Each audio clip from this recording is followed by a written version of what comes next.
유튜브 시청자 여러분 안녕하십니까. 차 한잔의 도론도담의 시간입니다. 강사님 안녕하세요. 안녕하세요. 바람이 좀 불고 있습니다. 오늘의 주제는 해능과 육조단경이라는 주제로 도론도담을 나누어 보도록 하겠습니다. 여기가 지금 어디냐 하면은요, 임랑해수욕장입니다. 부산시 경계 안에 있는 해수욕장 중에는 제일 북쪽에 있는 해수욕장입니다. 여기는 주변 경관을 제가 360도 팬을 내서 한번 보여드리겠습니다.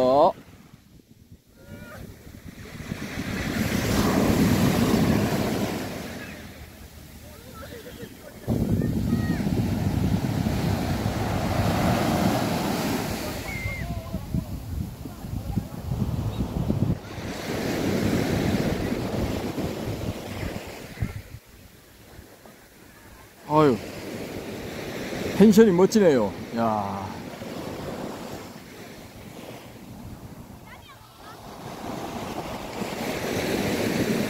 예, 그리고 저기 뭐 돔형으로 되어 있는 거 보니까 여기가 저 원자력 발전소 같습니다. 예, 예, 주변 경관은 이렇고요. 아이고, 이거 일단은 앉아서 하도록 하겠습니다. 예. 아이고. 자, 오늘의 주제는 해능과 육조단경입니다. 드디어 이제 본격적으로 선사상에 대해서 조명해 볼 때가 됐는데요. 육조단경 참 이 중요한 내용이죠. 이 한 사람의 법문을 중심으로 저술된 글이 경전이라는 이 명칭이 이름이 붙을 정도로 이 중요한 그런 전적 혹은 기록이 되겠습니다. 기록이 되겠는데요. 이 기록 안에 육조단경이라는 이 기록물 안에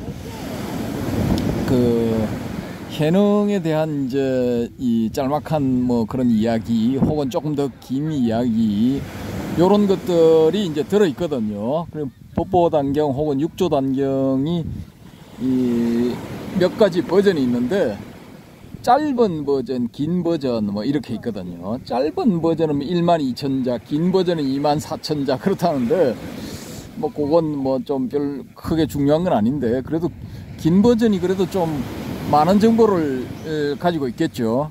그래서 어쨌든 그 육조단경에 들어있는 그 해능의 전기를 기준으로 해서 보면은 이 사람은 그냥 그 시골의 나무꾼이에요. 나무꾼이고 우리나라에도 나무꾼 출신으로 좀 크게 된 인물이 있죠. 혹시 아십니까? 모르신다네요. 애석합니다. 강화도령 철종 조선 철종 임금님이 강화도에서 나무하다가 픽업되어서 그냥 임금님이 되었거든요. 근데 이 우리의 해능조사도 나무하다가 그냥 뭐 어영부영 그냥 하다가 그냥 자기도 뭐 자의반 조사가 돼버린 거예요. 육조 대사가 돼버린 겁니다. 근데 이 양반이 이제 자기 아버지의 행적부터 이제 쭉 밝히면서 자기 아버지는 원래 이제 뭐 좀 중원 지역에 뭐 그런 쪽 중원 지역으로 추정되는 지역에서 조금 이렇게 이름난 사람이었는데 뭔가 뭐 일에 말려 가지고 소위 말하는 이제 죄를 짓게 되어서 남쪽으로 유배 비싼 걸 오게 되고 그래서 이제 뭐 거기서 이제 뭐 장가를 들었는지 아니면은 뭐 장가를 든 상태에서 내려왔는지 그건 좀 명확하지가 않은데 어쨌든 간에 거기서 뭐 처자식을 거느리고 살다가 뭐 갑자기 그냥 뭐 세상을 떠나게 되고 그래서 남겨진 그 홀 어머니를 복양하기 위해서 이 해능은 나무꾼을 할 수밖에 없었다. 왜냐하면은 이 뭐 아무것도 없어요. 재산이 아무것도 없어. 그냥 그냥 뭐 흙수저야, 흙수저 말하자면은 요즘식으로 흙수저 혹은 흙수저보다 더 못한 무수저일 수도 있어요. 무수저. 아무것도 없는 거야. 예, 그냥 가진 건 몸뚱아리밖에 없어. 그러면 할 수 있는 건 뭐냐? 산에 가서 나무에서 파는 것. 아니면은 그냥 이거 남의 이 폼파리로 가는 거예요. 폼파리. 그냥 요즘 말로 하면은 일용직 노동자.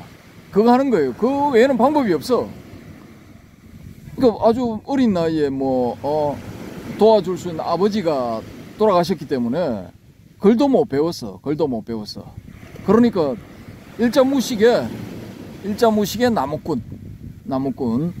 근데 이 사람이 이제 제가 전에 한번 언급을 했습니다만은 아마 한 군데서 고정해가지고 나무를 하지도 않았을 거예요.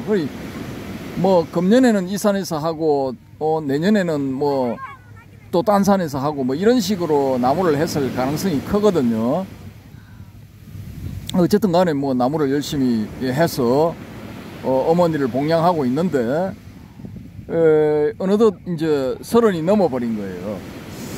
요즘은 이제 30 넘었다 하면은 별로 이제 흠이 안 되거든요. 이게 30 넘은 노총각 노처녀들 이게 엄청 많아, 전국적으로. 근데 노자도 못 붙여, 요즘은. 30 기본이야. 30대 총각 처녀들 기본이야, 기본. 근데 이 1300년 1400년 전에 당나라에서 30이 넘도록 장가를 못 들었다. 이거는 인생 낙오자, 탈락자, 완전히 이건 구제불능자, 그렇게 되는 거예요. 게다가 이게 묘사를 보면은 몸집이 너무 작아. 조그만한 데다가 거지꼴로 돌아다니고 거의 그러니까 누가 시집을 올라가겠습니까?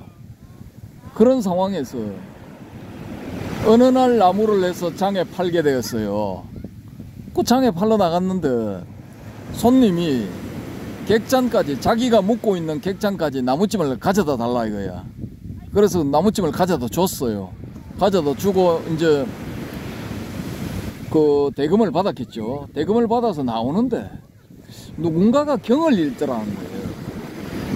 경 읽는 소리를 들어보니까 그냥 번쩍하고 그냥 뭔가 이렇게 감이 온 거예요.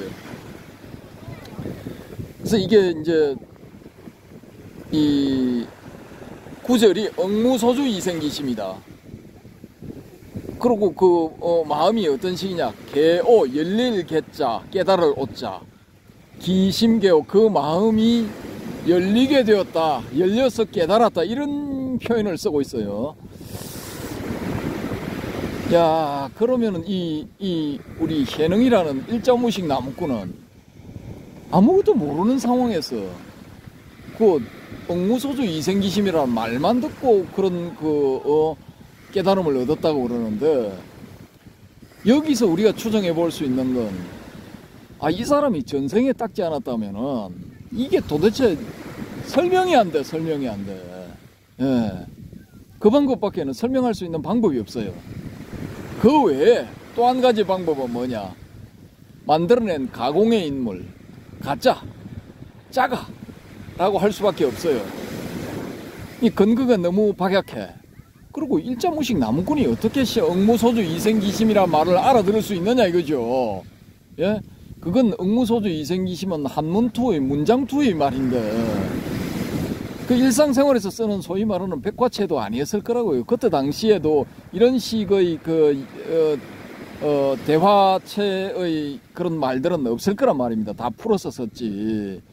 이제 억무소주 이생기심은 딱 축약되어 있는 문장체의 말인데 이걸 듣자마자 그 뜻을 알아차렸을까? 이게 좀 사실 의심스럽거든요. 그럼에도 불구하고 우리가 일단은 이 사람을 인정을 한번 해보자라는 거야. 이 사람을 인정을 해보면 실제로 존재했던 역사적인 인물이고, 이 억무소주 이생기심이란 말을 듣고 깨달음을 얻었다라는 것도 이제 실제로 일어났던 일이라고 가정을 한번 해보자라는 겁니다. 그러면은 여기서 우리가 추정해 볼 수 있는 것은, 야, 우리도 만약에 우리가 이제 일자무식 까막눈에 무지하게 가난한 사실상 거지 같은 생활을 하고 있다, 이렇게 가정해 봤을 때, 시장 같은데 혹은 길거리에서 어느 스님이 억무소주 이생기심이라는 구절을 이야기를 딱 했다. 그러면 과연 우리가 알아들었을까? 깨달음을 얻었을까? 또 혹은 그 사람이 뭐 한글 금강경, 뭐 우리말 경전이 유행하니까 한글 금강경을 읊었다. 그래서 뭐 머무르는 바 없이 마음을 내어라. 혹은 응당히 머무르는 바 없이 마음을 내어야 한다. 이렇게 말을 했다고 했어. 그 말을 우리가 들었을 때 나무꾼 해능처럼 우리도 깨달음을 얻을 수 있을까? 이게 참 궁금하거든요, 저는. 이게 반복 꼭 해서 일어날 수 있어야 돼요. 그래야 이게 가능성이 있는 거야. 근데 만약에 반복해서 일어나지 않는다면은 이건 좀 문제가 있는 거거든요. 근데 사실 우리는 뭐 금강경 보다 보면은 풀이에 뭐 억무소주 이생기심 뭐 그 외에도 뭐 금강경 전 내용에 대해서 뭐 엄청난 정보를 가지고 있지 않습니까? 그런데 우리는 깨닫지를 못해. 깨닫지를 못하는데, 반면에 일자무식 나무꾼은 금강경의 수백 분의 1의 구절인 억무소주 이생기심 요거만 딱 듣고 깨달아 버렸어. 예, 더 이상 필요가 없어. 말이 필요가 없어. 바로 이겁니다 하고 깨달아 버린 거예요. 야, 그러면은 여기서 우리가 또 한번 추론해 볼 수 있는 건, 해능이 만약에 글자를 알았다면은, 나무를 해서 먹고 살아도 글자를 알았다면은 이 깨달음을 얻었을까? 우리 이것도 한번 생각해 볼 필요가 있거든요. 문자를 알았으면은 과연 깨달을 수 있었을까? 또 여기에 또 하나 더해서 문자도 알고 또 이 나무꾼이 아니라 뭐 그런 대로 먹고 사는 그런 형편이었다면은, 그런 사람이었다면은 또 억무소주 이생기심을 듣고 깨달을 수 있었을까? 또 더 나아가 이 사람이 그 지역의 유명한 선비였다면은, 그리고 뭐 경제적인 문제도 아무것도 없이 풍족하게 먹고 살고 있었다. 이렇게 할 경우에 이 사람이 우연히 저작거리에서 그렇게 억무소주 이생기심이라는 말을 들었다고 깨달음을 얻을 수 있었을까? 이걸 한번 생각을 해보자라는 겁니다. 자, 우리 해오롬님 어떻습니까?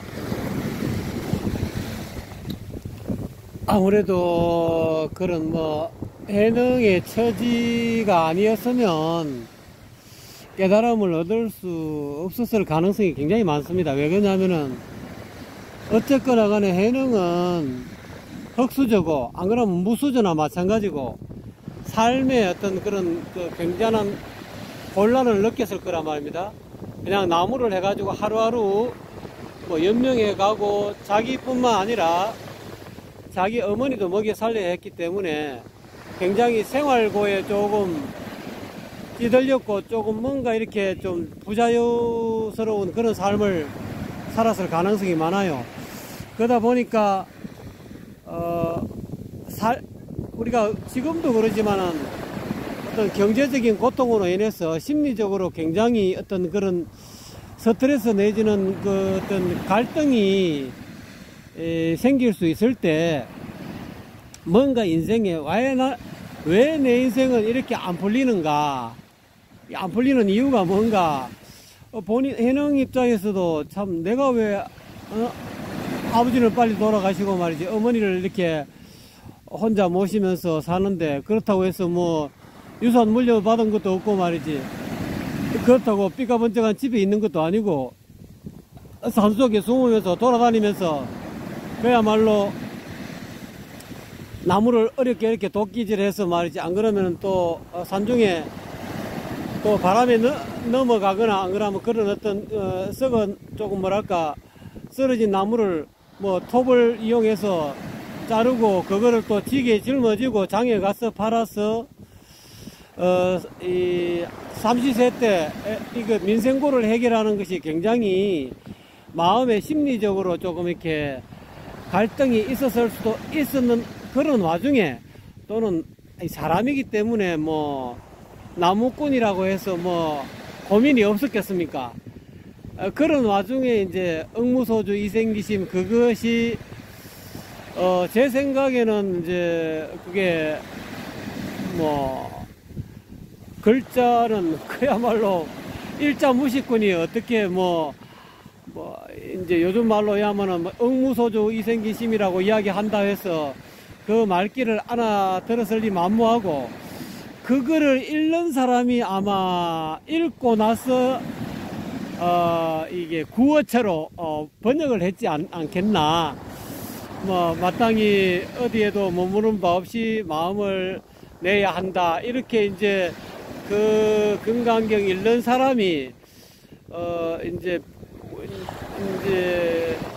그 육조 해농조사가 알아들을 수 있을 정도로 그렇게 풀어서 한 번 더 경을 암송했을 수도 있다. 그때 뭔가 이렇게 해능이라는 사람은 마음에 고민이 있고 이것저것 되게 많았는데, 마음이 여기에도 조금 걸리고 저기에도 걸리고, 자기 이제 뭐 여자하고 결혼할 수 있는 그런 형편도 안 되고, 그렇다고 해서 경제적으로 풍족한 것도 아니고, 자기 혼자 사는 건 또 괜찮지만은 또 어머니가 또 연세가 저기저기 하니까 또 뭐 아프면 약도 사 먹여야 되고, 뭔가 삶의 어떤 고충이 많았을 건데, 그 순간에 어디에도 마음을 머무르지 말고 마음을 내야 한다, 이 말에 내가 이렇게 괴롭더라도 이렇게 살아야 되는구나 하는 한 줄기에 빛을 발견했을 가능성이 있다. 뭐 어차피 뭐 부자도 삼시세끼 먹고 가난한 사람도 삼시세끼 먹는데, 단지 내가 먹고 살기 어렵다는 그것뿐이지, 뭐 내가 마음을 잘 쓰면 뭐 충분히 이 나무꾼 생활도 견뎌낼 수 있는 그런 어떤 한 줄기 그런 복음을 이제 기독교로 말하면 복음을 누가 이렇게 던져준 거나 마찬가지였을 가능성이 많을 것 같아요. 그래서 새롭게 용기를 내고 이렇게 그 구절에 입각해서 살다가 또 어떤 형편이 돼가지고 또 뭐 홍인조사를 찾아갔지 않았겠나 하는 것이 제 개인적인 생각입니다. 예, 뭐 그래도 답니다. 그래도 하고 어찌됐건 간에 이 해능이 만약에 실존 인물이었다면은 이 주변 해능을 둘러싸고 있는 주변 환경이, 우리 저 해오롬님 말씀대로 주변 환경이 이 사람이 이제 한 구절에 은하 대우를 할 수 있었던 그런 여건이 되지 않았나. 예, 뭐 그렇게 저도 뭐 그런 쪽에 이제 동의를 합니다. 동의를 하는데, 이제 좀 더 이제 이 불교적으로 해석을 하자면은 이제 전생에 닦았기 때문에 이제 금생에 그 구절을 듣자마자 화렴대우를 하게 되었다라고 이제 뭐 결론을 내릴 수밖에 없습니다. 내릴 수밖에 없고, 이분이 이제 육조대사가 되어서 이 법보단경이라고도 불리는 육조단경 그 경전의 주인공이 되죠. 그 경전에서 이제 설법자가 되는 겁니다. 설법주가 되어서 이제 설법을 하고, 그 설법 내용을 이제 하택신회, 자기 제자인 하택신회가 모아서 이제 이 책으로 엮은 것이 바로 이제 이 육조, 말하자면은 이제 지금 우리가 뭐 육조 단경, 법보 단경 이렇게 부르고 있지만은 처음에 만들어졌을 때는 육조어록이었을 가능성이 큽니다. 육조어록 제목이 그렇게 붙었을 가능성이 큰데, 그게 이제 막 하택 시내의 어떤 정치적인 공작에 의해서 6조 해능이 남종의 이 초조 조사로서 막 이렇게 이제 떠받들어지다 보니까 그리고 내용도 워낙에 훌륭하고 이렇게 되다 보니까 이제 야 우리 이 선가의 경전이다, 선가의 경전과 같다라고 해서 사람들이 6조 단경이라고 부르게 되었고, 또 내용적으로 봤을 때 법보라고 불러도 된다, 법법 보배보, 법의 보배를 담고 있는 그런 경전이라고 불러도 된다 해서 이제 법보 단경이 되지 않았나, 뭐 이런 추정을 해봅니다. 그리고 여기 지금 오늘이 10월 30일입니까? 10월 30일? 10월 29일? 야, 무지하게 춥습니다. 바닷바람 대단합니다. 예, 제가 오늘 옷을 좀 부실하게 입고 온 관계로 이 정도에서 마치고 피신하도록 하겠습니다. 피신하도록. 이거 좀 옆에서 뛰고 체조도 한번 하고 해봤는데 도저히 안 되겠습니다. 이 해능과 6조 단경은 이쯤에서 마치고, 다음 시간에는 해능과 5조 홍인, 해능과 홍인 대사에 대해서 말씀드리도록 하겠습니다.